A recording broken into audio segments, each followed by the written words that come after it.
Hello, my name is Reverend Corinne. I've been trying to make a video for YouTube for quite a few months, and I just keep getting nervous and weird.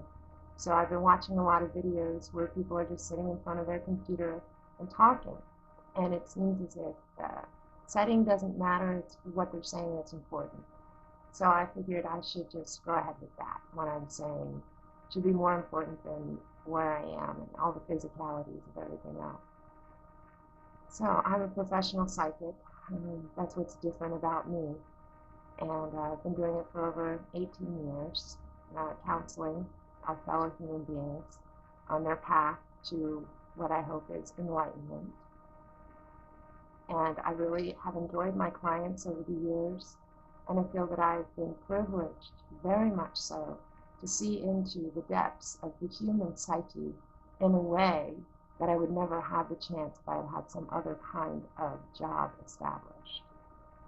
So, for over 18 years, I've been staring into the psyches of my fellow man, into their hearts, into their tarot cards, and beyond, into deeper parts of themselves that they may not be in touch with. So I feel like,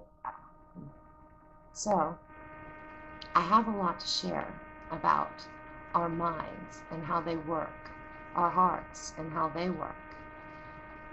And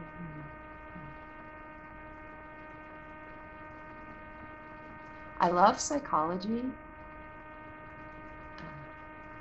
I've really enjoyed psychology over the years.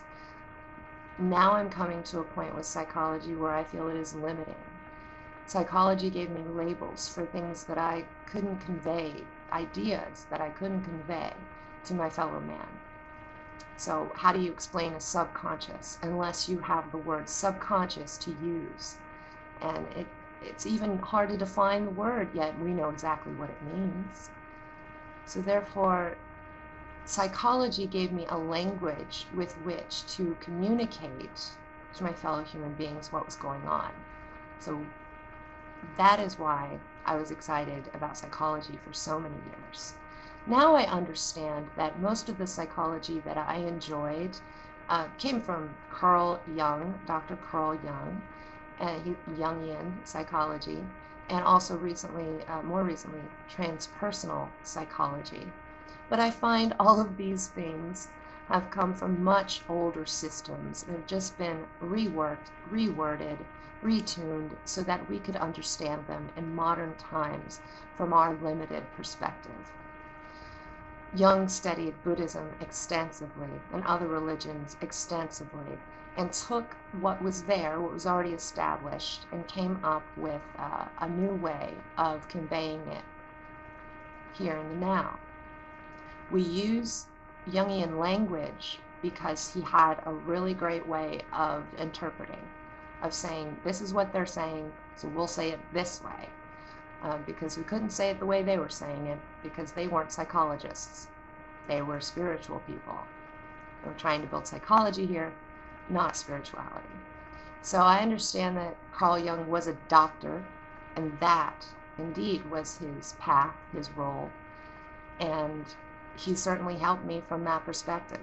Mental health, learning about mental health, and what we think is crazy, and what we deem as sane, and why. These things always interested me very much, along with the roles of gender. Why do boys dress one way and girls dress another way? Why do boys act one way and girls act another way? Then I really got confused about at 5 years old when I saw Bosom Buddies, where the boys were in dresses and they were acting like girls. This really set something off in me psychologically, a question.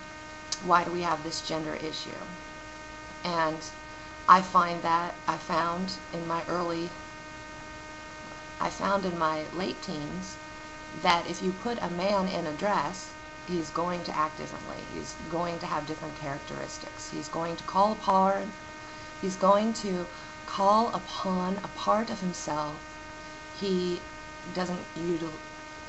going to call upon a part of himself that he doesn't usually utilize, or at least not consciously. So it's interesting that these mysteries led me all the way to a way of looking at the mysteries above them.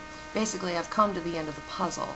I understand psychology, I understand gender issues, and the reason why is because I went beyond what most, went beyond, I went beyond the philosophy of the understanding into the actual understanding. Uh, I, I, I never wanted to stop. I wanted to keep learning until I felt like I had figured it out. And only through hermetics, only through my own spirituality and a deep connection with other universal entities have I come to understand the psychology of people and the psychology of gender, and why gender symbolically is so important to people.